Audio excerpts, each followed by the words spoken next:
ये तो बहुत जाना पहचाना लगता है। और फिर मैं देखता हूं कि ये जम्मू की हमारी असेंबली कॉम्प्लेक्स थी, जम्मू का हमारा लेजिस्लेटिव असेंबली का हॉल, जिसको एक फिल्म के सेट के तौर पे इस्तेमाल किया जा रहा था। स्पीकर साहब, कितने अफसोस की बात, जब हुकूमत को डॉक्यूमेंट स्कैनिंग का सिलसिला करना था, उनको और कई जगह नहीं मिली। जम्मू का हमारा असेंबली कॉम्प्लेक्स उनके हवाले किया गया। जिस कुर्सी पे आप बैठे हैं, जिस कुर्सी पे हमारे सेक्रेटरी साहब बैठे हैं, जिन कुर्सियों पे हमारे मेंबर बैठे हैं, वहां पे लोग टेबलों पे पैर ऊपर किए हुए पता नहीं क्या काम किए जा रहे थे। शायद ये सोचते हुए कि ये घर नहीं आएंगे, लेकिन अल्लाह ताला का करना देखिए। इलेक्शन हुए, नतीजे आए और ऑनरेबल मेंबर्स जो हैं उन्होंने अपनी जगह इस हाउस में वापस ली। वक्त भी कैसे बदलता है साहब। ये जो हमारे ये नई टेक्नोलॉजी है ना, ये भी कभी कभार अजीब चीजें कर देती है।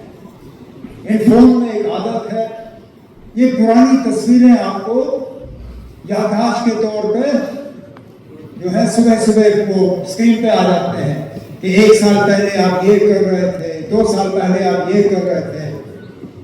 आज सुबह भी मेरे फोन ने यही किया, कहा कि 5 साल पहले आप ये कर रहे थे। और मैंने जब तस्वीर देखी, मैंने अपने आप को पहचाना नहीं। दाढ़ी थी, जम्मू कश्मीर रियासत का गेस्ट हाउस में मैं मेहमान बना हुआ था, अपनी मर्जी से नहीं। हमारे कई सारे साथी यहाँ SKICC में बैठे हुए थे, वो भी अपनी मर्जी से नहीं। बर्फ पड़ी हुई थी, आज तो सूखा है, 5 साल पहले इसी दिन जबरदस्त बर्फ पड़ी थी। और हमें बेइज्जत करने की कोई कसर बाकी नहीं रखी गई थी।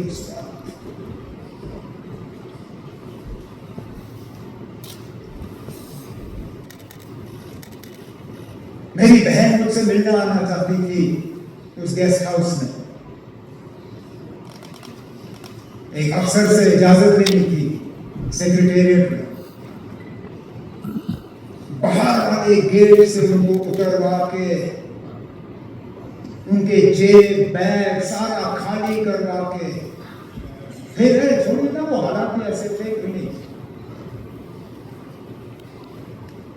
और फिर भटकते भटकते वो सेक्रेटेरिएट में दरवाजे खटखटाते रही, क्योंकि कोई बताने के लिए तैयार नहीं था कि वो अफसर जिसने इजाजत देनी है वो बैठता कहां पर है। मेरे साथी जो SKICC से MLA हॉस्टल शिफ्ट हुए, इनके साथ ऑनरेबल मेंबर तनवीर सादिक साहब के छोटे से बच्चे को तक उसके डायपर की तलाशी। सजाद लोन साहब यहां बैठे नहीं है, किस तरह उनके सामान को खोल खोल के एक एक चीज को वहां सिर्फ और सिर्फ बेइज्जत करने के लिए। आखिरकार हमारी खता क्या थी? क्या हमने मुल्क के झंडे को यहां कायम और दायम रखा? कि हमने ये कहा कि जो जम्मू कश्मीर के लिए होगा इस आईन के दायरे में होगा? हमने इलेक्शन लड़ा और क्या खता थी हमारी? खुदा ना खास्ता मुल्क के खिलाफ हमने कोई बगावत नहीं की, लेकिन वो दौर कुछ और था। चलिए, जैसे कहते हैं रात गई बात गई, वो दिन भी गया।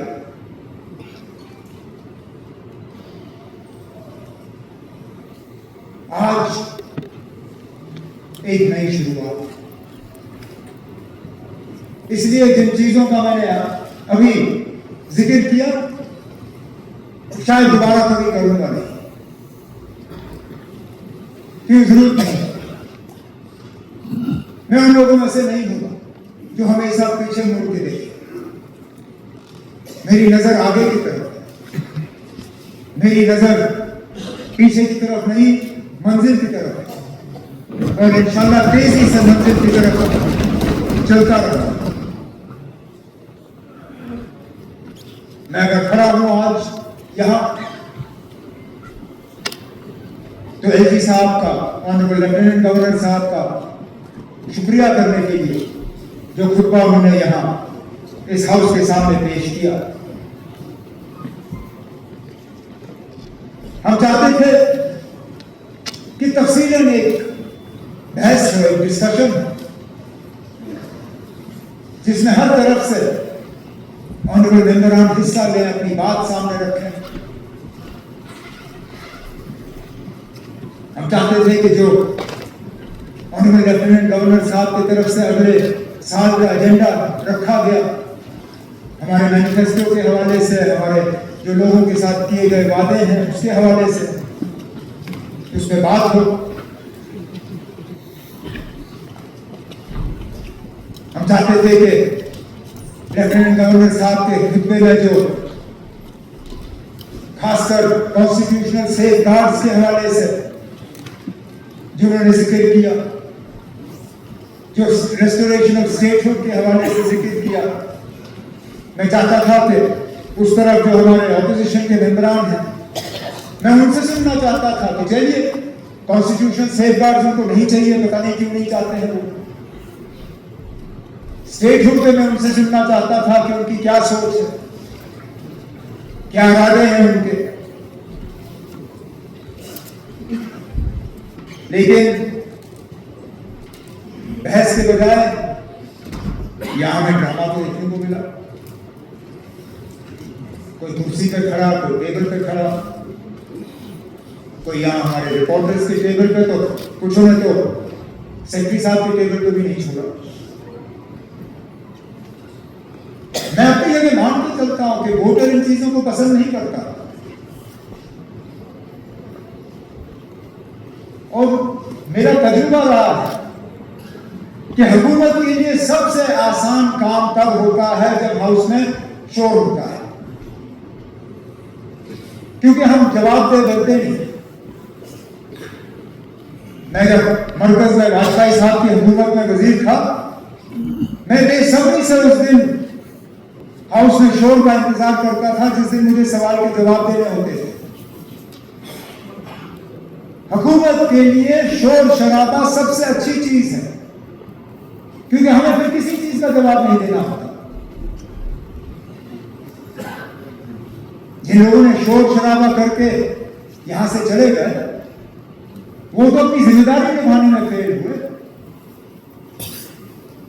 उनका काम था हमें जवाबदेह बनाना, हमसे कुछ अश्योरेंसेस हासिल करना, लेकिन जेन्युइन नहीं किया।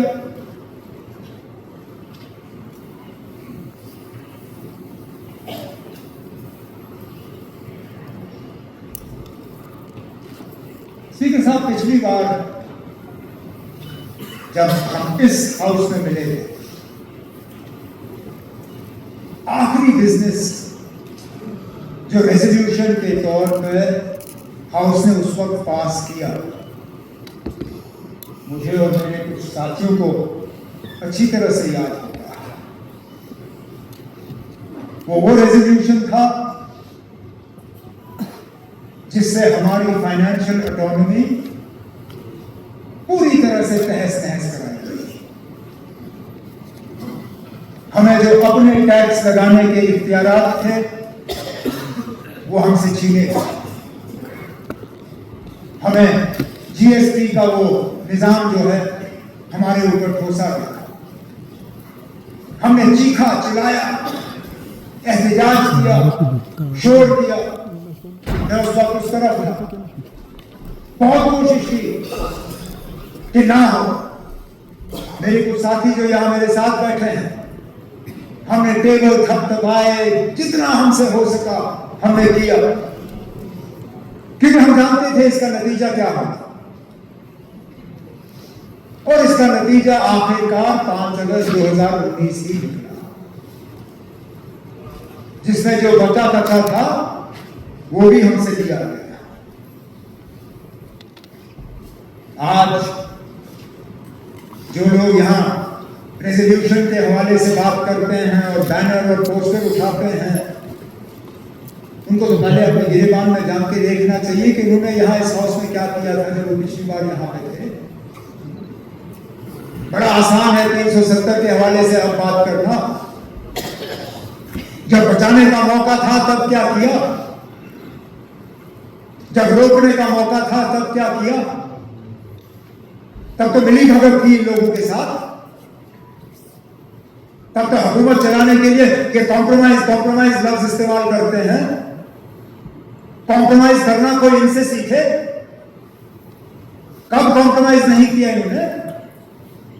चलिए तानी मर्तबा अल्लाह मग़फ़िरत करे उन्हें, मुफ्ती मोहम्मद सैयद साहब को, उनके पास कोई चारा नहीं था तो कर दिया इन लोगों के साथ अलायंस। लेकिन जब 1 साल बाद जब मुफ्ती साहब वफात पा गए और उस वक्त पीडीपी की तरफ से दोबारा कुछ डिमांड्स जो है शराइत रखे गए थे मरकज की हुकूमत के सामने कि हमें और कॉन्फिडेंस बिल्डिंग मेजर्स चाहिए, हमें एजेंडा ऑफ अलायंस प्लस कुछ और चाहिए। क्या मतलब 3 महीने इंतजार कराया हुकूमत बनाने से पहले, लेकिन जब हुकूमत बनी उसी तनख्वाह पे काम किया। तो कॉम्प्रोमाइज आप हमें मत सिखाइए ना। कॉम्प्रोमाइज का नतीजा ही है कि हम यहां पहुंचे। अब ये हमें कहेंगे जनाब आप लोग भी बीजेपी के साथ थे, लेकिन वहां पे यहां नहीं। इनका मॉडल अलग था, ये वहां बीजेपी के साथ मिलने के लिए तैयार नहीं थे, पता नहीं क्यों, लेकिन यहां आने में उनको कोई एतराज नहीं था। हमने उल्टा किया, हमने जम्मू कश्मीर के लिए कुछ हासिल करने के लिए एनडीए के साथ वहां हाथ मिलाया, लेकिन बीजेपी को यहां बढ़ने नहीं दिया हमने। आपको याद होगा राफेल साहब, जब जम्मू में बाई इलेक्शन हुआ लोकसभा का, मैं मिनिस्टर था वाजपेयी साहब की हुकूमत में, उसके बावजूद हमने जम्मू में बीजेपी के खिलाफ अपना उम्मीदवार मैदान में उतारा और जम्मू की सीट से बीजेपी को हरवा के नेशनल कॉन्फ्रेंस का उम्मीदवार कामयाब कराया वहां पे। शायद उसी बात का नतीजा है, उसी बात की सजा हमारे बेचारे रजौरी पुंछ के उम्मीदवारों को दी गई कि जम्मू से काट के उनको अनंतनाग के साथ लाया गया, क्योंकि बीजेपी ने कभी उस हार को तस्लीम नहीं किया। अब हमारे रेजोल्यूशन के हवाले से बात आती है।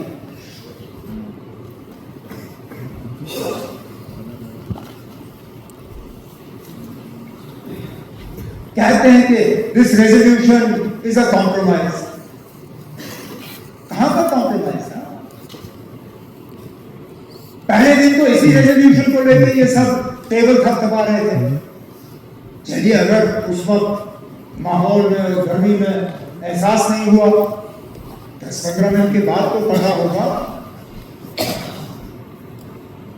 मुझे गले लगने आए मेरे चेंबर में, मुझे शुक्रिया और मुबारक किया, तब तक तो पढ़ा होगा। मैं मानता हूं जब यहां हाथ में हिला रहे थे तब शायद पढ़ा नहीं था, लेकिन हाउस एडजर्न होने के बाद जब बाहर आए तब तक तो पढ़ लिया होगा। लेकिन मुझे गले लगे, मुझे मुबारकबाद की, कहा कि ये हिस्टोरिक नहीं। 10-15 मिनट में हिस्टोरिक कॉम्प्रोमाइज कैसे बना? ऐसा रेजोल्यूशन लाना जो फटाफट मरकज रद्दी की टोकरी में खाएंगे, ये तो कोई भी बेवकूफ कर सकता है। इसमें कौन सी अकलमंदी? मैं अभी 2 जुमले कागज पे लिख लूंगा, आपसे पढ़वा लूंगा, 5 मिनट नहीं लगेंगे ना उसको नजरअंदाज करने में। लेकिन एक ऐसा रेजोल्यूशन इस हाउस से पास कराना जिससे लोगों के जज्बातों की तर्जुमानी हो पाए, जिससे कि दुनिया को यह पता चले कि 5 अगस्त 2019 के फैसले में हमारी राय नहीं ली गई, हमारी मंजूरी इसमें शामिल नहीं थी, और हम चाहते हैं कि जम्मू कश्मीर को अपना खसूसी दर्जा वापस मिले, और वो रेजोल्यूशन फौरी तौर मरकज से रिजेक्ट हो ना पाए। मैं तो कहता हूं इससे ज्यादा अक्लमंदी का सबूत आपको क्या चाहिए? अगर हमने ऐसा रेजोल्यूशन लाया होता जो फटाफट रिजेक्ट होता, जिन लोगों के इशारों पे अपने शोर कर रहे हैं वो कहते देखो इस हाउस का कोई मतलब ही नहीं है, इस हाउस की तौहीन हुई और ये लोग खामोश रहे।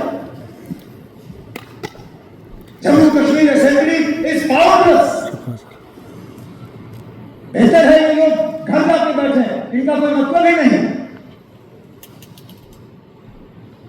लेकिन कुछ तो इस रेजोल्यूशन में है कि आज भी तकरीरों में honourable home minister of India, honourable prime minister of India, बाकी senior minister government of India के इस रेजोल्यूशन के हवाले से बात करके हमें निशाना बना रहे हैं। अगर ये कॉम्प्रोमाइज होता, अगर ये कमजोर होता, अगर ये उसमें कुछ होता नहीं तो इस रेजोल्यूशन का कोई जिक्र ही नहीं होता, खामोश रहते। इसके हवाले से कुछ कहने की जरूरत नहीं पड़ती, उनका जिक्र करना ही इस बात का सबूत है कि जम्मू कश्मीर लेजिस्लेटिव असेंबली ने जो करारदाद, जो रेजोल्यूशन यहां से पास किया है वो वाकई एक हिस्टोरिक रेजोल्यूशन है। इससे दरवाजे खुल जाते हैं, दरवाजे बंद नहीं होते। हमें फ्यूचर की तरफ देखना है, ये देखते हुए कि माजी में हमारे पास क्या था। हम कोई ऐसे अल्फाज इस्तेमाल नहीं करना चाहते थे जिससे कि हम कहीं किसी दायरे में बंद हों या हमारे ऑप्शंस रिस्ट्रिक्ट हों। इसलिए हमने जानबूझ के जम्मू कश्मीर के स्पेशल स्टेटस के हवाले से बात की। मैं जानता हूं इस मौजूदा हुकूमत से, मरकज की हुकूमत से हमें कुछ खास मिलने की उम्मीद नहीं है, लेकिन ये हमेशा के लिए नहीं होंगे। कभी ना कभी तो निजाम बदलेगा, कभी ना कभी तो हालात बदल जाएंगे। तो हम क्यों पहले ही अपने आप को किसी दायरे में बंद करें और कहें कि जिससे हमारी फाइनेंशियल ऑटोनॉमी पूरी तरह से तहस नहस कराई गई। हमें जो अपने टैक्स लगाने के इख्तियारात थे वो हमसे छीने गए। हमें जीएसटी का वो निजाम जो है हमारे ऊपर ठोसा गया। हमने चीखा चिल्लाया, एहतजाज किया, शोर किया। मैं उस वक्त उस तरफ था, बहुत कोशिश की कि ना हो। मेरे कुछ साथी जो यहां मेरे साथ बैठे हैं, हमने टेबल थपथपाए, जितना हमसे हो सका हमने किया, क्योंकि हम जानते थे इसका नतीजा क्या होगा। और इसका नतीजा आखिरकार 5 अगस्त 2019 ही निकला, जिसमें जो बचा कचा था वो भी हमसे लिया गया। आज जो लोग यहां रेजोल्यूशन के हवाले से बात करते हैं और बैनर और पोस्टर उठाते हैं, उनको तो पहले अपनी गिरेबान में झांक के देखना चाहिए कि उन्होंने यहां इस हाउस में क्या किया था जब वो पिछली बार यहां पे थे। बड़ा आसान है 370 के हवाले से अब बात करना। जब बचाने का मौका था तब क्या किया, जब रोकने का मौका था तब क्या किया। तब तो मिली भगत थी इन लोगों के साथ, तब तो हुकूमत चलाने के लिए ये कॉम्प्रोमाइज लफ्ज इस्तेमाल करते हैं। कॉम्प्रोमाइज करना कोई इनसे सीखे कब कॉम्प्रोमाइज नहीं किया इन्होंने? चलिए पहली मर्तबा अल्लाह मगफिरत करे उन्हें, मुफ्ती मोहम्मद सैयद साहब को, उनके पास कोई चारा नहीं था तो कर दिया इन लोगों के साथ अलायंस। लेकिन जब 1 साल बाद जब मुफ्ती साहब वफात पा गए और उस वक्त पीडीपी की तरफ से दोबारा कुछ डिमांड्स जो है, शराइत रखे गए थे मरकज की हुकूमत के सामने कि हमें और कॉन्फिडेंस बिल्डिंग मेजर्स चाहिए, हमें एजेंडा ऑफ अलायंस प्लस कुछ और चाहिए। क्या मिला? 3 महीने इंतजार कराया हुकूमत बनाने से पहले, लेकिन जब हुकूमत बनी उसी तनख्वाह पे काम किया। तो कॉम्प्रोमाइज आप हमें मत सिखाइए ना। कॉम्प्रोमाइज का नतीजा ही है कि हम यहां पहुंचे। अब ये हमें कहेंगे कि ना आप लोग भी बीजेपी के साथ थे लेकिन वहां पे, यहां नहीं। इनका मॉडल अलग था, ये वहां बीजेपी के साथ मिलने के लिए तैयार नहीं थे, पता नहीं क्यों, लेकिन यहां लाने में उनको कोई एतराज नहीं था। हमने उल्टा किया, हमने जम्मू कश्मीर के लिए कुछ हासिल करने के लिए एनडीए के साथ वहां हाथ मिलाया, लेकिन बीजेपी को यहां पनपने नहीं दिया हमने। आपको याद होगा राठौर साहब, जब जम्मू में बाय इलेक्शन हुआ लोकसभा का,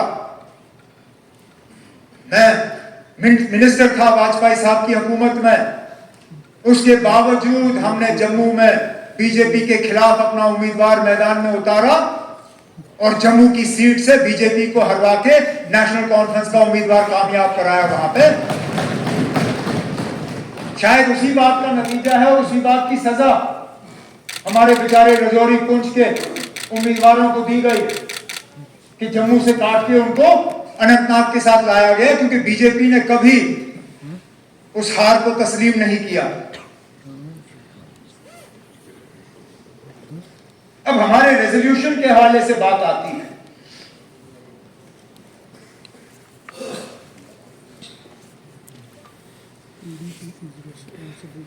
कहते हैं कि this resolution is a compromise. कहां का कॉम्प्रोमाइज ना? पहले दिन तो इसी रेजोल्यूशन को लेके ये सब टेबल थपथपा रहे थे। चलिए, अगर उस वक्त माहौल में और गर्मी में एहसास नहीं हुआ, 10-15 मिनट के बाद तो पढ़ा होगा। मुझे गले लगने आए मेरे चेंबर में, मुझे शुक्रिया और मुबारक किया, तब तक तो पढ़ा होगा। मैं मानता हूं जब यहां हाथ में हिला रहे थे तब शायद पढ़ा नहीं था, लेकिन हाउस एडजर्न होने के बाद जब बाहर आए तब तक तो पढ़ लिया होगा। लेकिन मुझे गले लगे, मुझे मुबारकबाद किया, कहा कि ये हिस्टोरिक है। नहीं, 10-15 मिनट में हिस्टोरिक कॉम्प्रोमाइज कैसे बना? ऐसा रेजोल्यूशन लाना जो फटाफट मरकज रद्दी की टोकरी में फेंके, ये तो कोई भी बेवकूफ कर सकता है। इसमें कौन सी अकलमंदी? मैं अभी 2 जुमले कागज पे लिख लूंगा, आपसे पढ़वा लूंगा, 5 मिनट नहीं लगेंगे ना उसको नजरअंदाज करने में। लेकिन एक ऐसा रेजोल्यूशन इस हाउस से पास कराना जिससे लोगों के जज्बातों की तर्जुमानी हो पाए, जिससे कि दुनिया को यह पता चले कि 5 अगस्त 2019 के फैसले में हमारी राय नहीं ली गई, हमारी मंजूरी इसमें शामिल नहीं थी, और हम चाहते हैं कि जम्मू कश्मीर को अपना खसूसी दर्जा वापस मिले, और वो रेजोल्यूशन फौरी तौर मरकज से रिजेक्ट हो ना पाए।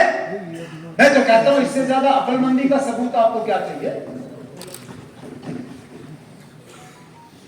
अगर हमने ऐसा रेजोल्यूशन लाया होता जो फटाफट रिजेक्ट होता, जिन लोगों के इशारों पे आप ये शोर कर रहे हैं वो कहते हैं देखो इस हाउस का कोई मतलब ही नहीं है, इस हाउस की तौहीन हुई और ये लोग खामोश रहे। Jammu Kashmir assembly is powerless. बेहतर है ये लोग घर जाके बैठे, इनका कोई मतलब ही नहीं। लेकिन कुछ तो इस रेजोल्यूशन में है कि आज भी तकरीरों में honourable home minister of India, honourable prime minister of India, बाकी senior minister government of India के इस रेजोल्यूशन के हवाले से बात करके हमें निशाना बना रहे हैं। अगर ये कॉम्प्रोमाइज होता, अगर ये कमजोर होता, अगर ये उसमें कुछ होता नहीं तो इस रेजोल्यूशन का कहीं जिक्र ही नहीं होता, खामोश रहते। इसके हवाले से कुछ कहने की जरूरत नहीं पड़ती। उनका जिक्र करना ही इस बात का सबूत है कि जम्मू कश्मीर लेजिस्लेटिव असेंबली ने जो करारदाद, जो रेजोल्यूशन